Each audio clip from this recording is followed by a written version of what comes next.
सारे शस्त्र चल। इसके लिए जो दत्तोपंत ठेंगड़ी जी ने वतन के अंदर भी जो स्वदेशी का किया गया है, इसका भी योगदान है कि नहीं है। इसलिए साथियों, ये सब मिलकर के एक पैकेज है। आने वाले वक्त के अंदर जैसे हमारे कार्यकर्ताओं ने बताया और जैसा यहाँ की टीम है, बहुत अच्छी टीम है। मैं सबसे पहले आपको बधाई देना चाहता हूँ। जब मैं आया था, इतना बड़ा हॉल देखा, मैं घबरा गया। मैंने कहा ये हॉल 25% भी नहीं भरेगा। ये त्रिपुरा की धरती और कार्यकर्ताओं की मेहनत का परिणाम है कि हॉल पूरा का पूरा भर गया और जो व्यक्ति यहाँ आया वो कुछ ग्रहण करके चला गया। साथियों, ये वंदे मातरम की जो 150 साल की गाथा है, ये भारत का इतिहास बदलने वाली है। आने वाले दिनों के अंदर एक शब्द कह करके उर्दू का शेर सुनाऊंगा और अपनी बात को समाप्त करूंगा।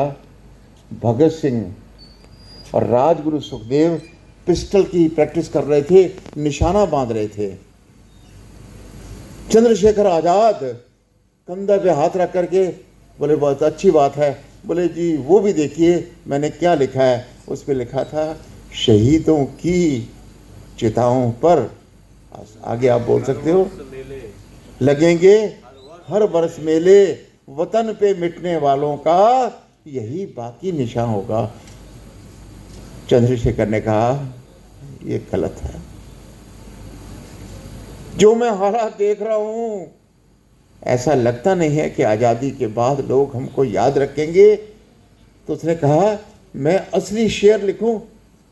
तो राजगुरु सुखदेव भगत सिंह बोले अरे ये असली तो है, हमने थोड़ा लिखा है, किसी कवि ने लिखा, हमने तो दोहराया है। उन्होंने कहा एक कागज का टुकड़ा लिया, कपड़ा लिया, एक कोयला लिया, उस शेर को बदल दिया।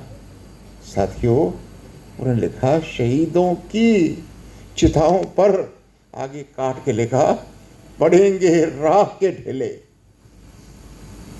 ये कौन लिख रहा है? चंद्रशेखर। शहीदों की चिताओं पर पढ़ेंगे राख के ढेले और वतन पे मिटने वालों का काट के लिखा नहीं बाकी निशान होगा। आज आजादी के वंदे मातरम के 150वें वर्ष में इतना बड़ा कार्यक्रम करके और सावरकर से लेकर के, भगत सिंह से लेकर के, मदन लाल ढींगड़ा से लेकर के सब क्रांतिकारियों को याद करा करके, भगत सिंह खुश होगा हमारी बात ठीक थी, चंद्रशेखर खुश होगा मेरी बात गलत थी। आप लोगों ने बहुत बड़ा काम किया है। एक उस समय शेर और भी चलता था और कई बार लगता था उनकी समाधि पे न जले एक भी दिया, जिनके खूह से जले है चिरागे वतन, और उनके घर है रोशन दिवाली की तरह, जो बेचा करते थे शहीदों के कफन। साथियों, आज ये बात बिल्कुल उल्टी हो गई है और हमने सब क्रांतिकारियों को स्मरण किया है। मेरा निवेदन है, घर में जब रिश्तेदारों के चित्र लगाएं, महापुरुषों के चित्र लगाएं, जिनके कारण हमको आज़ादी मिली है, उनके चित्र भी घर के अंदर लगाने चाहिए।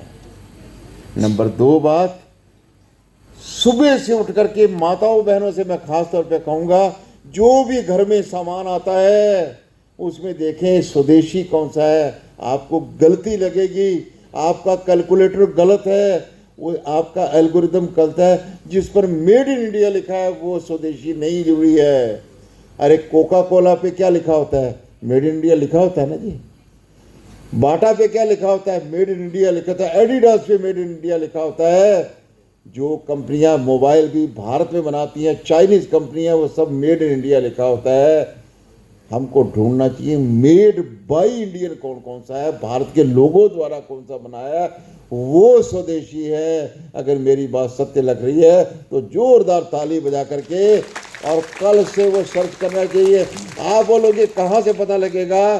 तो आप अमल वैश्य जी को एक बार खड़े हो जाए। अमल वैश्य जी हमारे सह क्षेत्र संयोजक हैं और गुवाहाटी के अंदर रहते हैं।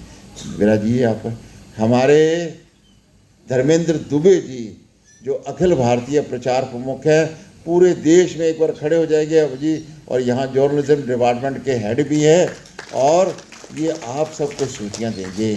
इधर जो बैठे हैं कार्यकर्ता वो भी बहुत बड़ी संख्या में है और नीचे भी बहुत कार्यकर्ता बैठे हैं। इनसे सूची मांगिए और सूची मांग करके घर पे लगा दीजिए, दोस्तों में बांटिए।